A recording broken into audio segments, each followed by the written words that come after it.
Kabar Susbalan Angkatan 1 Satkor Cap Bansor Kota Tangerang Selatan. Jumlah anggota 23. Lengkap, siap menerima materi. Laksanakan. Siap.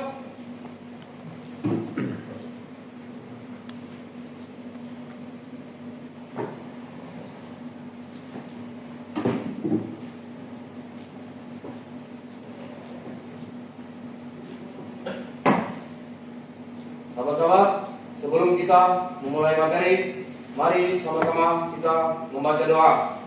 Bismillahirrahmanirrahim. Bismillahirrahmanirrahim. As'alukum bil hayyil qayyum alladzi la yamutu abada wa dafa'tu antum su'a ya fi la haula wala quwwata illa billahil aliyyil azim.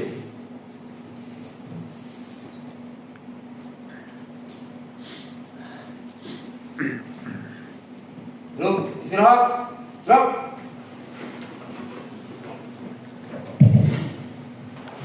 Assalamualaikum warahmatullahi wabarakatuh. Waalaikumsalam warahmatullahi wabarakatuh. Alhamdulillahirabbil alamin. Nahmadullahi wa nasta'inuhu wa nusalli wa nusallimu ala sayyidina Muhammad amma ba'du. Yang kami hormati narasumber pada malam kali ini, malam yang kedua, yaitu Bapak Dr. Muhammad Nurul Irfan MA. Kami perkenalkan, beliau adalah Ketua Jatman Kota Tangerang Selatan dan juga MUI Komisi Pusat, Komisi Fatwa di pusat. Dan kalau tidak salah, beliau juga dosen UIN, Pak. Betul. Ya, dosen UIN di UIN Syarifullah Jakarta yang tempat di Cipta Timur. Pada malam hari ini teman-teman akan menyimak paparan-paparan tentang KN1, ya, tentang KN1. Jadi kalau dulu waktu di Kelacak mungkin sudah diketahui, sudah dikasih informasi tentang secara lebih dasarnya itu NU itu bagaimana lahirnya NU, sebabnya karena apa NU itu lahir.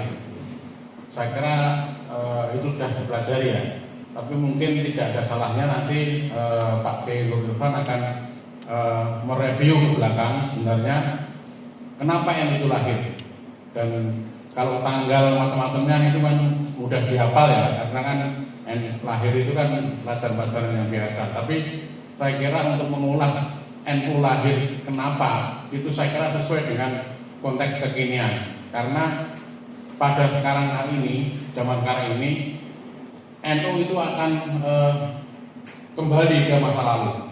Artinya begini, artinya NU akan diingatkan masa lalu. Tantangannya sama. Kalau dulu ada gerakan seperti ini, sekarang pun ada gerakan seperti ini yang membuat NU lahir, dan sekarang yang membuat NU bertahan untuk tetap terus lahir. Pak Yai, teman-teman di Susbal ini adalah kursus bahasa lanjutan, itu pendidikan yang kedua setelah Diklatcap. Ya, sebelum ada Susbal ada Diklatcap. Tapi tidak menutup kemungkinan teman-teman itu juga cas KNU-nya juga kadang-kadang dapat, kadang-kadang enggak. Jadi belum tentu ini teman-teman itu walaupun Susbalan itu juga pengetahuannya advance juga tentang KNU-an. Ini hanya aja gambaran saja. Jadi semoga aja nanti pengantar dan lanjutan tentang KNU-an dari Pak Irfan itu bisa menjadi guidance teman-teman untuk mengawal NU, karena sejatinya Banser itu mengawal NU dan Kiai. Begitu nggih. Kepada Pak Kiai Nurul Irfan kami persilahkan.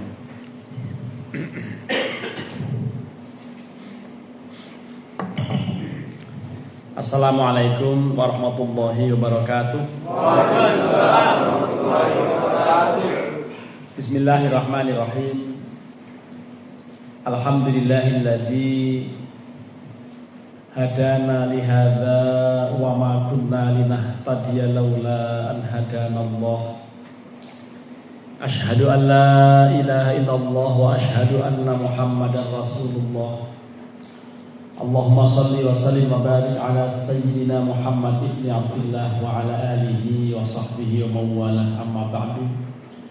Faqad qala Allah ta'ala fi kitabihil karim, a'udzu billahi minasyaitonir rajim.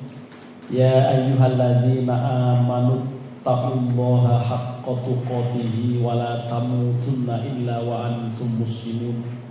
Wa qala fi ayatin ukhra ya ayyuhalladzina amanu udkhulu fis-silmi kaffatan wa la tattabi'u khutuwatis syaitan innahu lakum aduwwun mubin. Wa qala Rasulullah sallallahu alaihi wasallam buniyal islamu ala khamsin syahadati an la ilaha illallah wa anna Muhammadar Rasulullah wa iqamis shalah wa ita'iz zakah wa shaumi ramadan wa hajjil baiti man istata'a ilaihi sabila. Shadaqallahul azim wa shadaqa rasuluhun nabiyul habibul karim wa nahnu ala dzalika minasy syahidin wasyakirin walhamdulillahi rabbil alamin.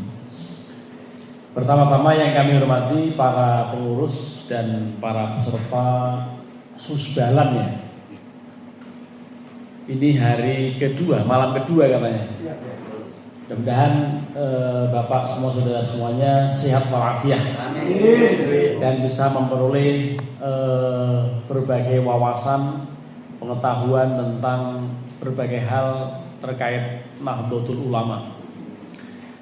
Karena yang memang ini sangat mendadak, ya, saya sudah kadung berangkat dari rumah menuju ke Pisangan Barat untuk taklim setiap 2 minggu sekali di Masjid Al-Mughirah, kajian kitab Al-Muhadzab, dan baru diberitahu mengenai adanya acara ini dan untuk hadir di jam 18, tetapi jam yang sama saya harus menyampaikan materi di sana dan materinya sudah rutin, sudah sejak 8 atau 9 tahun yang lalu di Masjid Al-Mughirah, yaitu belakang pasca UIN Syarif Hidayatullah Jakarta. Dan akhirnya saya menyampaikan kalau sekitar jam 8 memungkinkan dengan saya menggagalkan acara ke Bintaro. Saya tadi awal setelah ngajar mau ke arah Bintaro, Geraha Bintaro, ada hal cukup penting, tapi karena ini juga saya anggap penting, yang di Bintaro saya gagalkan demi ketemu bapak-bapak semuanya. Nah, oleh karenanya mudah-mudahan materi KNU-an ini kan judulnya KNU-an ya, bisa peroleh bersama. Yang jelas Nahdlatul Ulama itu organisasi satu-satunya yang barangkali anggotanya terbesar seluruh dunia, ya, karena jutaan orang. Dan ini kalau bukan karena dibentuk oleh ulama-ulama yang arif billah, ulama-ulama yang bersih hatinya, dan bukan karena dipandu oleh Allah, pasti sudah kolab. Ini sejak berdirinya tahun 1926 hingga hari ini semakin jaya, bahkan sudah 100 tahun, 1 abad NU. Untuk yang Hijriah kita rayakan kemarin rame-rame di Sidoarjo. Saya ikut hadir ke sana. Dan untuk yang Miladiah itu juga sudah belum yang Miladiah, yang Masehi. Tapi kalau yang di Situbondo kemarin itu yang di Sidoarjo itu kemarin yang tanggal Komariah ya, yang 100. Karena setiap 30 tahun itu selisih 1 tahun, ya, karena tanggalnya berbeda antara yang hitungan Syamsiah dan Qamariyah. Gitu. Nah, ini Nahdlatul Ulama yang kita ada di dalamnya, dan saya sendiri sebetulnya tidak langsung ada di struktur yang pengurus harian, ya, tetapi kira-kira 2-3 minggu yang lalu saya dilantik untuk menjadi mudir Jakman.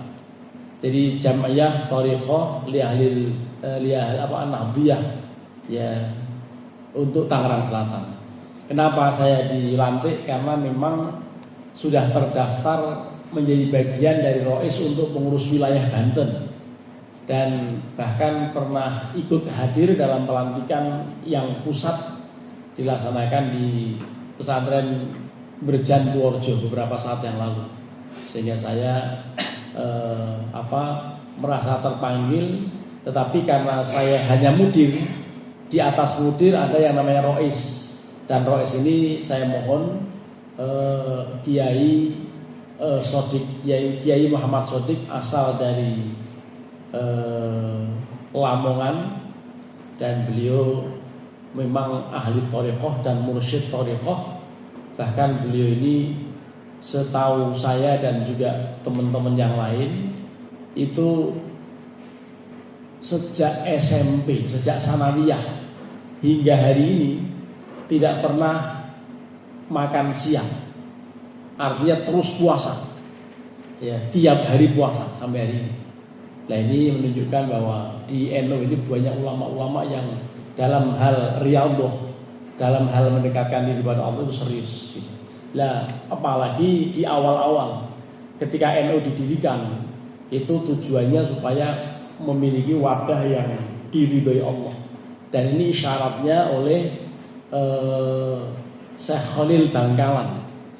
Maka kemudian ketika Hadratus Syekh Hasyim Asy'ari berguru pada beliau, maka antara lain isyaratnya untuk mendirikan organisasi besar ini, beliau diberi tongkat dan tasbih, dan itu sebuah isyarat. Maka kemudian atas usaha gigih beliau dibantu oleh para pendiri yang lain, ya, bukan sendirian beliau. Jadi Hadratus Syekh Hasyim Asy'ari ini, kalau lihat background ini ada 3 tokoh. Ini yang sayup-sayup atau yang remang-remang, ini siapa yang tahu nama-namanya? Yang tengah ini Hadratus Syekh Hasyim Asy'ari. Sedangkan yang kiri dan kanan, ya, yang satu adalah Kiai Wahab Hasbullah. Yang satu lagi ya Kiai Abbas Buntut yang sebelah kanan, ya.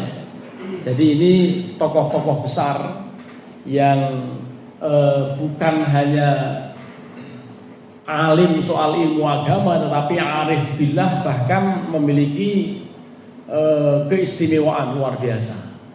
Dan ketika mendirikan NU itu memang betul-betul atas ijtihad, atas usaha gigih yang memang semuanya dikonsultasikan oleh para ulama, dikonsultasikan langsung pada Allah melalui istikharah, melalui doa dan mujahadah serta riyadhah ruhaniyah yang akhirnya hasilnya seperti yang kita rasakan. NU itu hadir di Indonesia ini menjadi sosok gurunya bangsa. Seandainya tidak ada NU, mungkin sudah kacau negara ini. Ya, karena NU selalu hadir. NU akan selalu mendampingi negara ini. Ya. Walaupun satu dan suasana tertentu, kadang-kadang NU ya karena memang kadang-kadang ada yang cenderung pada politik praktis dan lain-lain, maka kemudian ada kesan NU saat ini sedang tidak baik-baik saja, tidak mesra dengan pemerintah dan seterusnya, atau pemerintah yang tidak mau merapat dengan NU atau sebaliknya. Ya, tetapi pemerintah juga tidak terlalu akrab dengan yang di MUI. MUI juga tidak. Hanya kemarin ketika terdesak atau ketika ada gejala-gejala tidak baik gitu ya. Ketika kemudian ada beberapa wakil rakyat yang diprotes, didemo oleh sebagian warga, maka kemudian ulama diperlukan, ya didekati, dan ulama memberi isyarat kepada Pak Prabowo untuk kemudian mengambil sikap, antara lain mengumpulkan ketua-ketua parpol dan kemudian anggota-anggota DPR yang berasal dari parpol tertentu itulah kemudian ditegur dan akhirnya yang seperti yang kita saksikan. Kalau seandainya tidak dilakukan itu, maka kemudian gelombang protes akan terus. Itu hanya 1 minggu rusaknya udah perlu berapa? 950 miliar akibat demo anarkis. Tadi di kelas ada diskusi mengenai demo memang wajib anarkis katanya. Nah, ini menjadi pertanyaan. Kalau tidak anarkis katanya tidak didengar pemerintah. Tentu kalau seperti itu ya nanti perlu kita pahami bahwa dalam kaidah hukum Islam itu ada istilah ad-dororu la yuzalu bid-doror. Itu penting. Kalau ada pernyataan bahwa kalau demo nggak anarkis ya diperhatikan, itu barangkali benar. Tetapi kita ingat bahwa ad-dororu la yuzalu bid-doror. Kemadorotan tidak boleh dihilangkan dengan menimbulkan madorot yang lain. Ya. Contohnya apa? Ya contohnya pemerintah yang dolim, pemerintah yang tidak adil terhadap rakyatnya itu sebuah madorot. Tetapi protes yang kemudian merusak, protes yang kemudian bahkan menjarah dan seterusnya, itu juga bagian dari madorot. Jadi tidak boleh menghilangkan madorot dengan menimbulkan madorot yang lain. Ini yang penting untuk diperhatikan. Dan insya Allah mudah-mudahan selama kita berada di bawah pengawasan para ulama, itu insya Allah Banser akan selalu. Ini Banser dan Ansor yang sama juga ya. Banser Ansor ya. Oh Banser aja. Jadi itu insya Allah kalau ada di bawah pengawasan dan bimbingan para ulama, maka sepak terjangnya akan selalu berada pada koridor kebaikan. Jadi itu harus selalu gunakan cara itu. Para peserta semuanya, Bapak dan saudara sekalian, bahwa kalau kita lihat lambang NU itu memang di mana ada lambang NU yang jelas terpampang lebar gitu ya. Ya di benderanya. Itu kalau kita lihat, nah ini harus ada yang megangin nih, ya. Tapi jadi di atas ada bintang jumlahnya berapa? 5 ya? Yang di atas, yang di atas 5. Itu kalau 5 itu siapa saja itu? Ya. Nabi Muhammad SAW yang paling besar itu. Itu lalu yang di samping kanan kirinya sahabat Khulafaur Rasyidin. Ya. Jadi Abu Bakar, Umar, Utsman dan Ali. Gitu. Tapi kemudian di bawah ada bintang berapa? Ada 4. Kalau jumlahnya semuanya 9, betul ya? Ya, jadi itu juga lambang dari jumlah wali songo yang ada di Indonesia. Ya, wali songo itu kalau diurutkan misalnya dari yang paling sepuh, siapa? Kanjeng Sunan Ampel. Lalu siapa yang setelah itu? Ya, Kanjeng Sunan Giri, terus Sunan Bonang, terus Maulana Malik Ibrahim. 4. Siapa lagi? Sunan Kudus katakan. Sudah 5. Sunan Muria. Terus Sunan Kalijogo baru 7. Sunan Gunung Jati yang juga dikenal dengan Syarif Hidayatullah. Siapa lagi? Kurang 1. Sudah disebutkan di awal. Sunan Derajat. Sunan Derajat.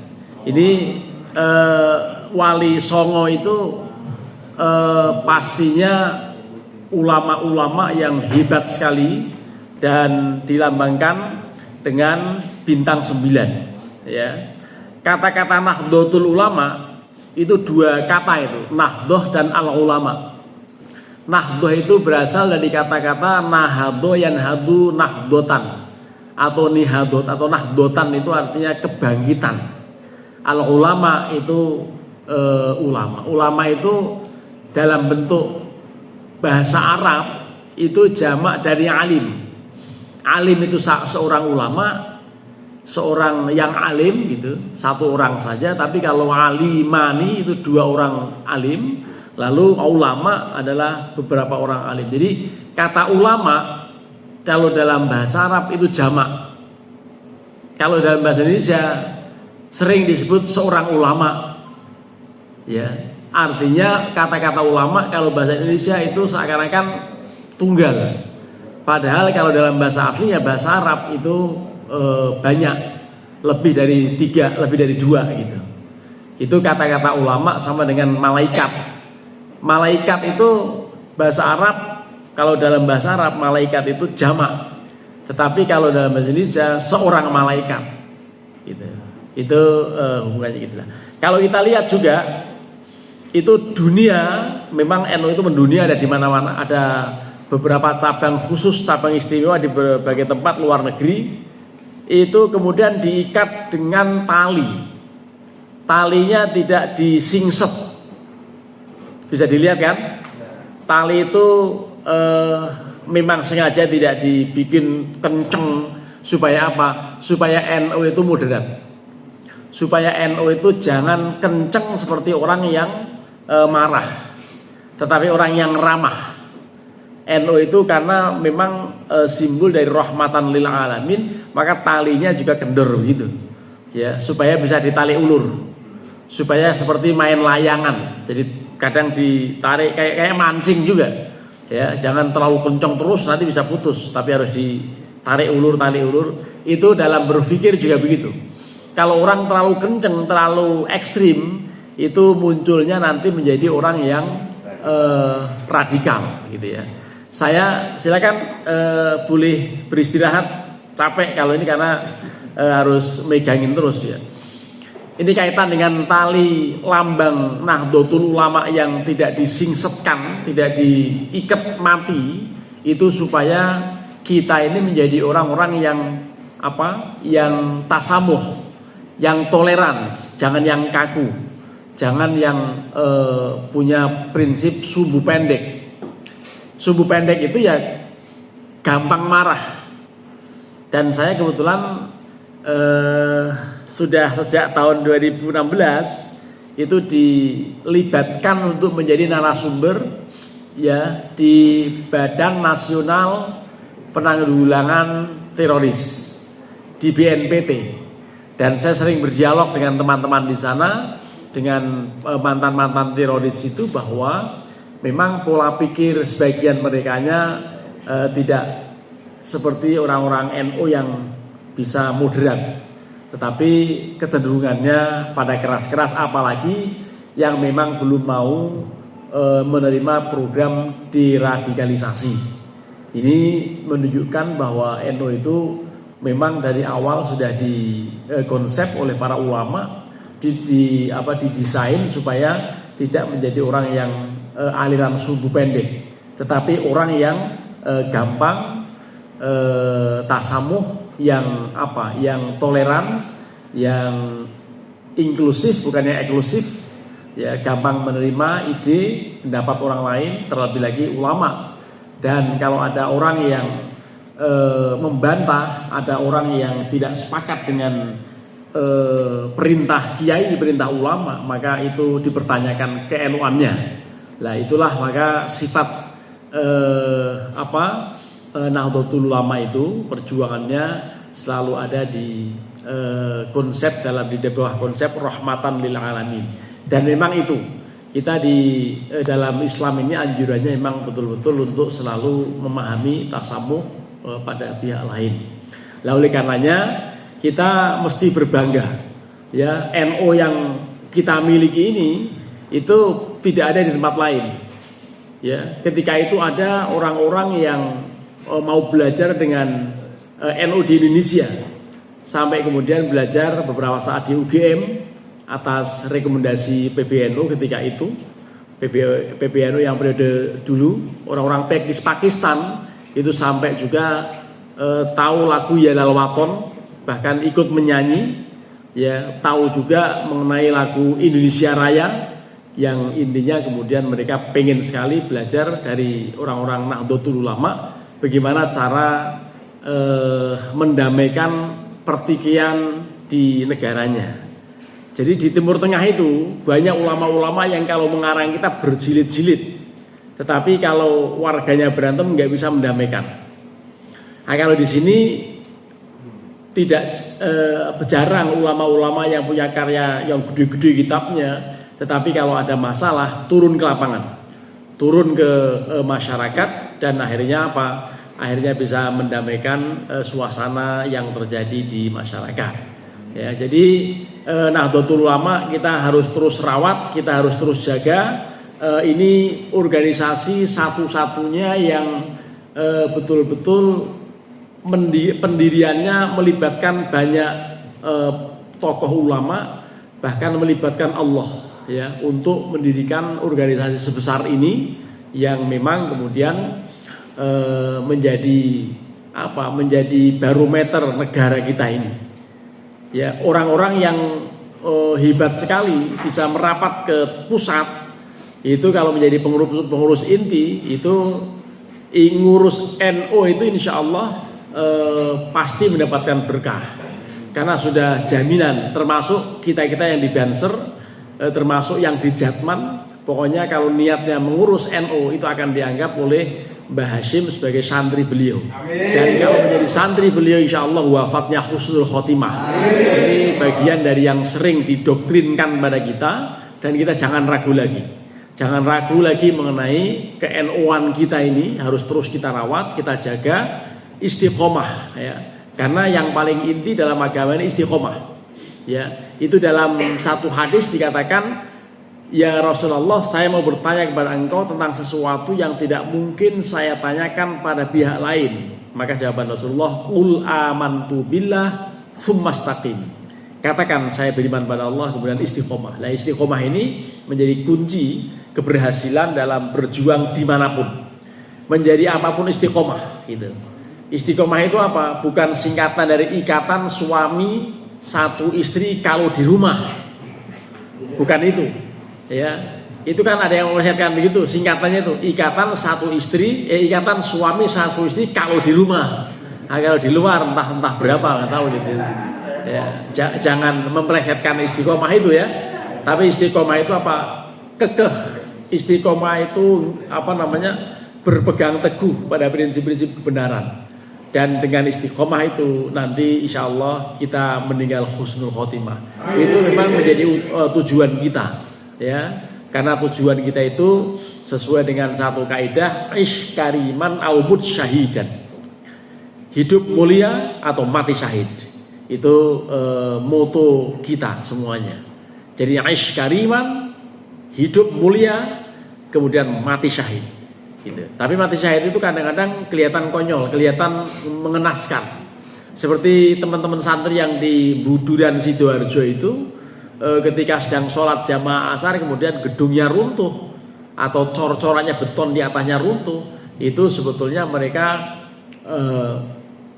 kelihatan mengenaskan, kelihatan sangat menyedihkan, tetapi mereka pasti minas syuhada, ya, termasuk orang-orang yang meninggal syahid. Karena apa? Karena pertama dia sedang belajar, udah begitu dia sedang sholat. Sudah begitu ada hadis yang mengatakan ada 5 atau beberapa selain 5 yang masuk dalam kategori orang yang meninggal syahid. Yang pertama adalah al-ghariq, orang yang meninggal karena tenggelam. Apakah renang di laut atau di kolam renang atau di kali, itu kalau nyelep kemudian meninggal itu syahid. Yang kedua al-hariq, orang yang mati karena apa? Karena kebakaran. Jadi kebakaran apa terjebak di lift atau karena dia sedang menjadi anggota pemadam kebakaran atau pokoknya macam-macam jenis kebakaran, itu meninggal syahid. Yang ketiga adalah al-mat'un, orang yang meninggal karena wabah. Seperti waktu Covid kemarin. Ya, bahkan kalau kita gali itu kuburan-kuburan yang meninggal karena COVID itu insya Allah jasadnya masih utuh karena apa? Di wrapping pakai plastik. Itu yang di wrapping kan kayak barang di itu di bandara rapat betul itu ya. Jadi tapi mereka insya Allah syahid. Itu yang namanya al-mat'un. Lalu yang keempat adalah al-mabtun. Mabtun itu orang yang meninggal karena sakit bagian rongga perut. Misalnya karena liver, karena jantung, karena pankreas, apa namanya, ya gula bisa karena berasal dari perut juga. Pokoknya yang penyakit yang sumbernya dari perut dan meninggal itu syahid. Dan kelima adalah ini apa namanya wiladah. Wiladah itu orang yang melahirkan, ya tentu wanita. Wanita yang melahirkan kok meninggal itu syahid lah. Itulah jadi orang-orang yang di sana, yang di Sidoarjo itu masuk dalam kategori sohibul hadab, orang yang kena reruntuhan, orang yang kena reruntuhan, tapi masalahnya meruntuhannya barang berat. Itu pada kelilipan tahu kan kelilipan ya? Tapi kelilipan beton juga bayangin aja ya, kelilipan beton dan akhirnya ada yang akhirnya 7 body part ya, sifatnya ya serpihan-serpihan anggota tubuh. Itu betul-betul sangat mengenaskan dan hikmahnya kemudian kita sekarang ada direktorat khusus Dirjen Pesantren ya di Kementerian Agama, dan sekarang sudah dipisah antara Kementerian Haji dan Kementerian Agama. Itu khusus pada pendidikan pondok pesantren, kemudian pendidikan PTKIN di seluruh Indonesia. Nah itulah. Jadi ini kembali pada soal ke-NU-an yang kita sudah yakini, itu jangan sampai bergeser. Jangan sampai kita ragu-ragu tentang kebenaran organisasi kita.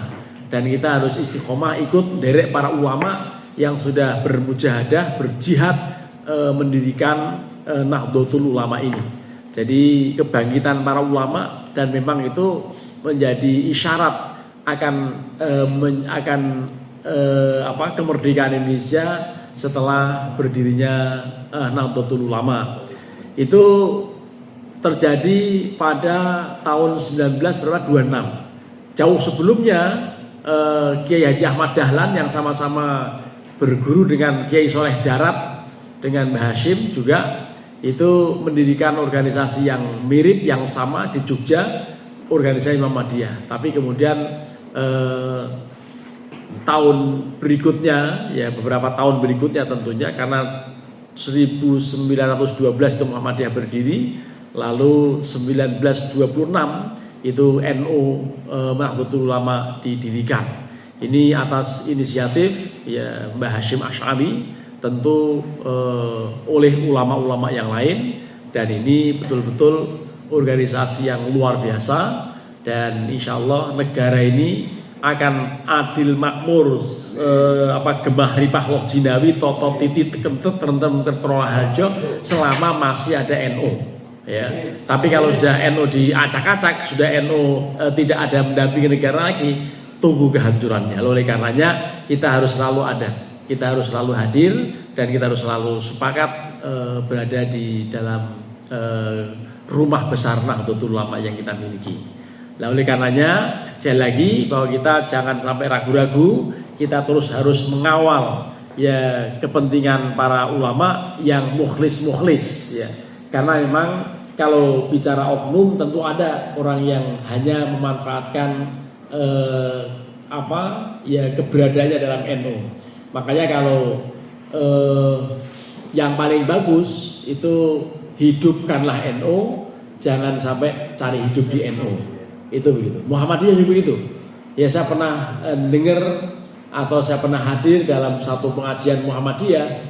Silakan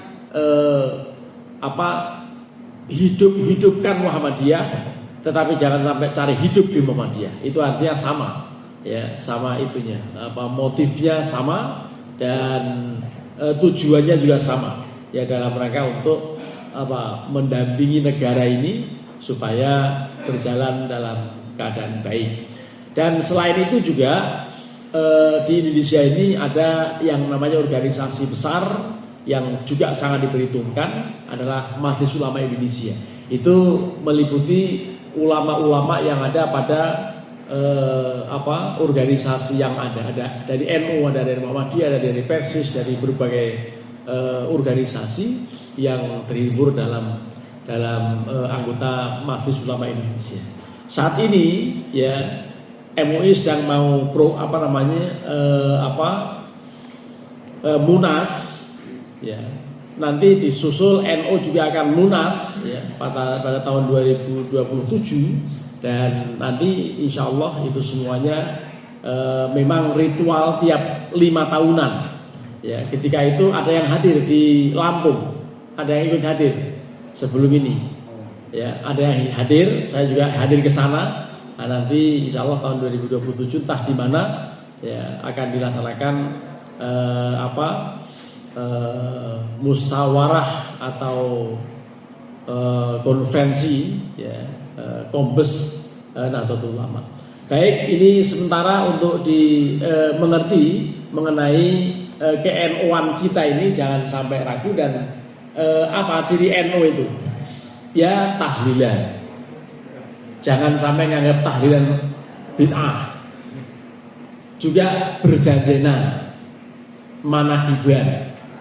Itu termasuk thariqah. Ya, syukur-syukur Banser semua ini ikut thariqah, syukur-syukur. Setidaknya ikut, jangan sampai benci terhadap tahlilan. Karena kalau sampai benci tahlilan, itu insya Allah susah masuk surganya. Kenapa? Karena tahlil itu sendiri kalimat la ilaha illallah. Padahal la ilaha illallah sudah betul-betul digalakkan sejak zaman dahulu oleh para pendahulu kita. Ya, oleh para ulama-ulama di Jawa itu, sekalipun mereka belum baik melafadzkan huruf Arabnya, mereka sudah sangat menekankan pentingnya kalimat la ilaha illallah ya.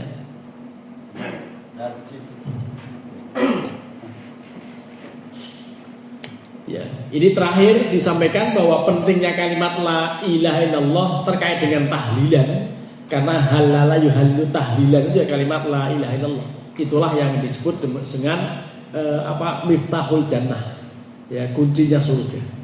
Jadi saking pentingnya kuncinya surga itu, dulu di zaman dahulu nenek moyang kita ketika menganjurkan betul untuk mengungkapkan untuk selalu zikir dengan kalimat la ilaha illallah itu sampai dinyanyikan. Asalnya di bahasa Arab itu.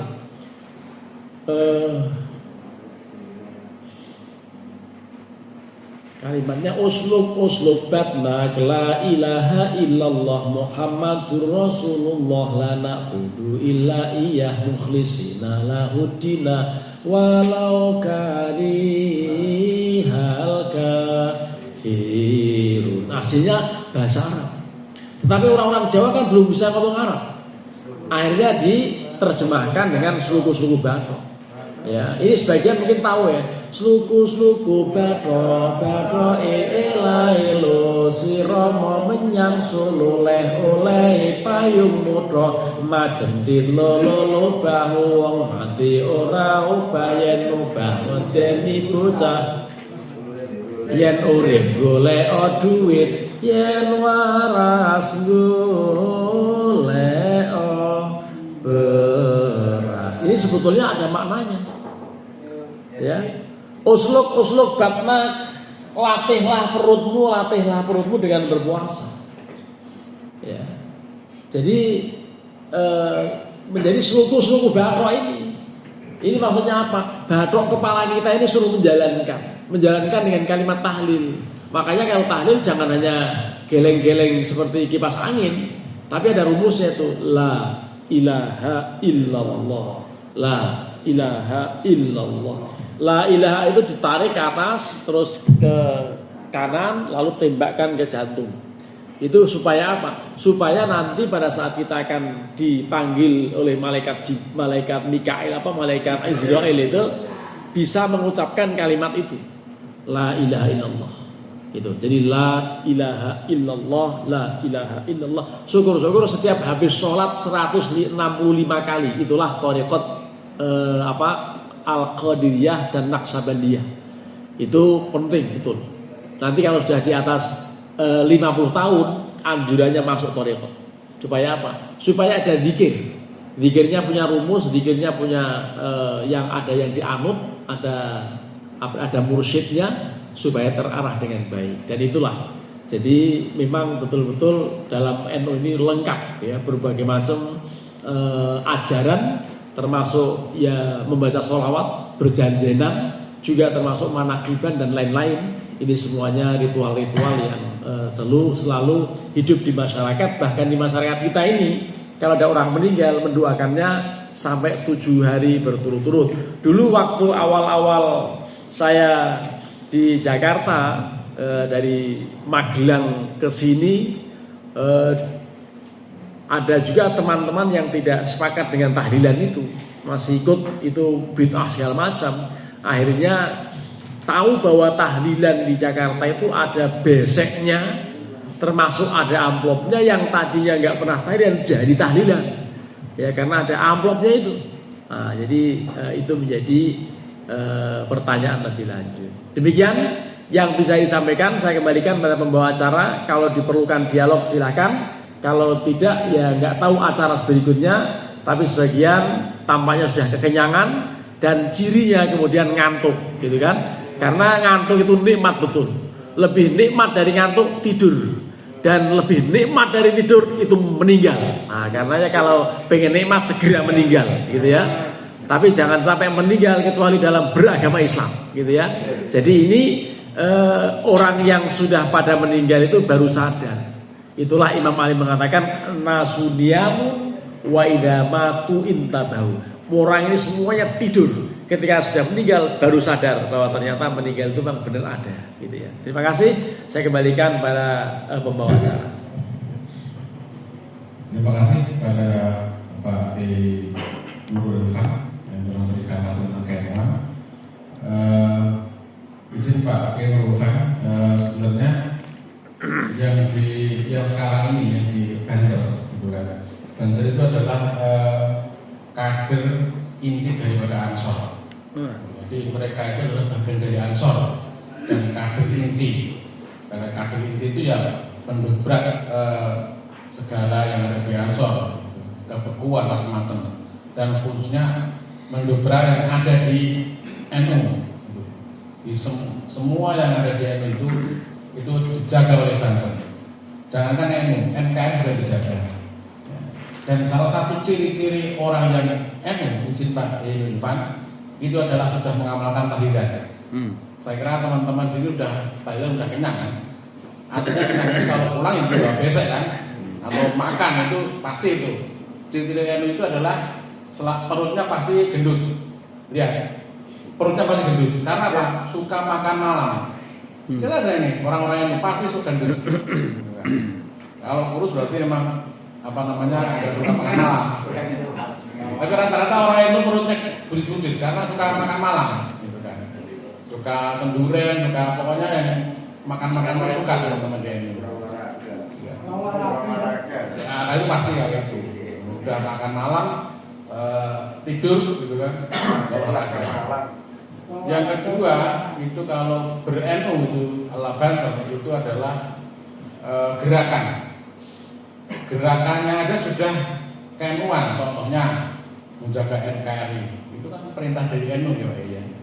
Itu juga selalu gerakan, atau harokah itu selalu gerakan dari NU. Kemudian organisasi. Nah kalau kita katakan Banser ini adalah suatu yang ada di NU, itu pasti karena Banser itu lebih dari NU Pak ya. Lebih dari teman-teman NU. Lebih dari NU maksudnya bukan yang lembaga-lembaga lain, tapi dia lebih NU karena sudah amalnya oke, kemudian menjaga NKRI, kemudian secara jambiah itu pasti NU karena ada aplikasi siap Pak. Kita punya aplikasi. Jadi teman-teman Banser ini alhamdulillah saya kira sudah pas untuk menyandang gerakan NU. Tapi juga nggak lupa mungkin teman-teman juga harus tas ke NU-nya dan ke NU-nya. Cuman saya masih sanksi ya teman-teman ini apakah masih kuat untuk bertoriko, karena bertoriko susah ya.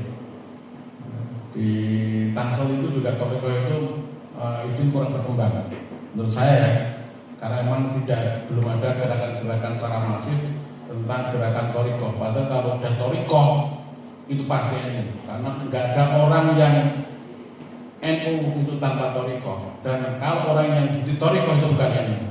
Minimal itu kita tidak benci, tapi suatu saat kita akan bertoriko. Oke, itu dari paparan dari Kiai Nurul Irfan. Mungkin ada teman-teman ada yang bertanya tentang NU. NU kayak apa sebenarnya? Atau tantangan ke depannya kayak apa NU itu?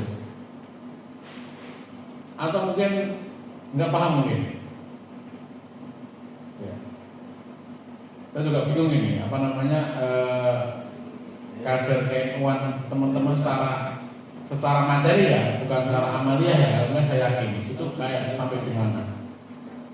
Kadang-kadang kita nggak nyadar kalau ternyata apa yang kita kerjakan di atas itu bahayanya. Ada yang mungkin bertanya, teman-teman, atau sudah ngantuk?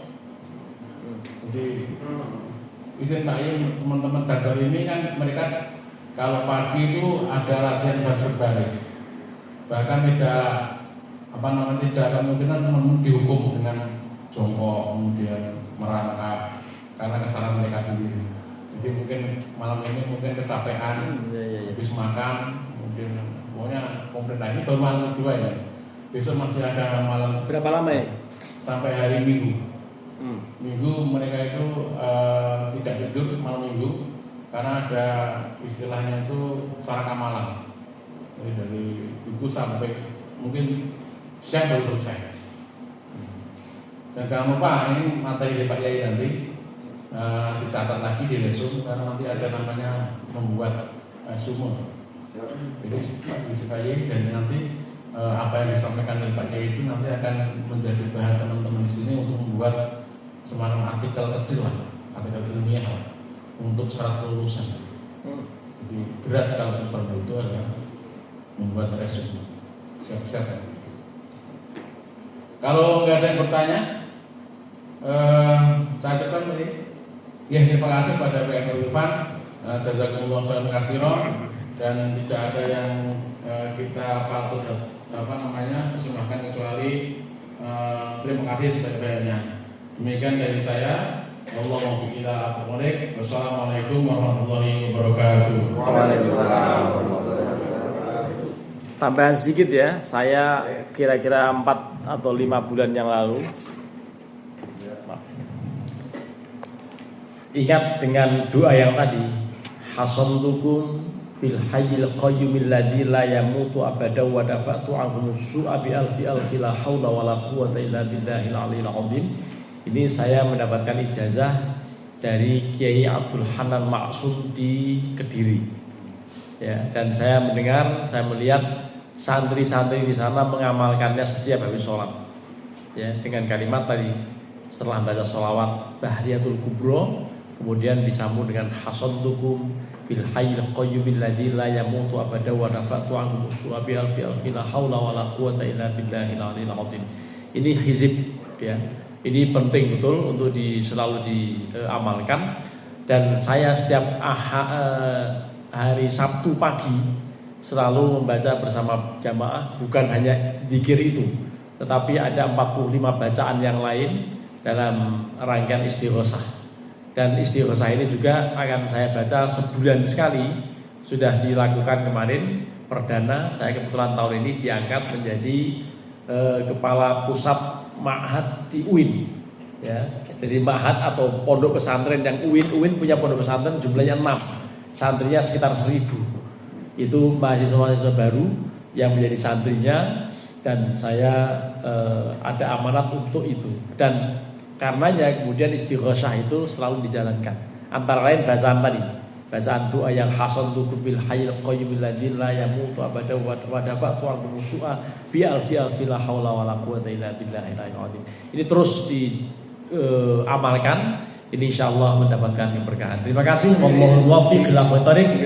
Saya dijazahkan teman-teman. Ya, kalau begitu ini kan sudah mengamalkan tadi. Ya, mengamalkan hanya sebatas kalau mereka susbala untuk dikelaksan. Kalau secara itu belum dijalankan. Oh, kalau begitu kalimat itu sudah hafal semua kan ya? Coba kita baca bareng-bareng. Hasantukum bil hayyil qayyumil ladzi la yamut abadan wa dafa'tu ankum asyu'a bi alfi la haula wala quwwata illa billahil aliyyil azim. Ya, saya ijazahkan kepada teman-teman seperti saya mendapatkan ijazah ini dari guru saya Kiai Abdul Hanan Maksum, termasuk juga dari Kiai Zainul Arifin. Silakan nanti tetap dijalankan sampai setidaknya akhir acara ini atau kapan saja dibaca itu. Itu insya Allah dengan doa itu kita akan mendapatkan perlindungan Allah Subhanahu Wa Taala dari berbagai hal, ya, dari berbagai hal malapetaka, termasuk hal-hal yang tidak menyenangkan terjadi dalam kehidupan ini. Terima kasih. Mohon maaf kalau ada yang kurang berkenan. Wallahul muwaffiq ila aqwamit thoriq. Assalamualaikum warahmatullahi wabarakatuh. Waalaikumsalam.